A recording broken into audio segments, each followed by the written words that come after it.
चलतु देखा शाग भजा। फास्ट मो भजा मुग डाली को अल्प पानी देकी ना लुण पकईकि सिझेबा बसई देती। अल्प सिझीगला देखु अल्प सिझीगला। एपटे मो आलू बैगण सारू को छोट छोट करके काटिकी धोईकी रखीदे। एवं मुग डाली देदेबा से सबुतक परिया को सबुतक परिया दे सारापर जेहेतु मुझे अल्प लुण पकई तो एबे ए परियाटा सिझापी आउ टिके लुण पकईकि भलकि गोले नेबी।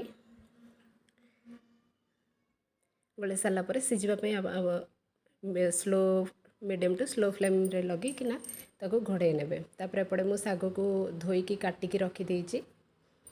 एपटे अल्प सिझीगला पूरा सिझेबेनि अल्प सिझेबे कमेना शाग सहित पुणी सिझिब तो अल्प सिझेदेबे। या अल्प सिझीगला शाग सबुतक को देदेबा।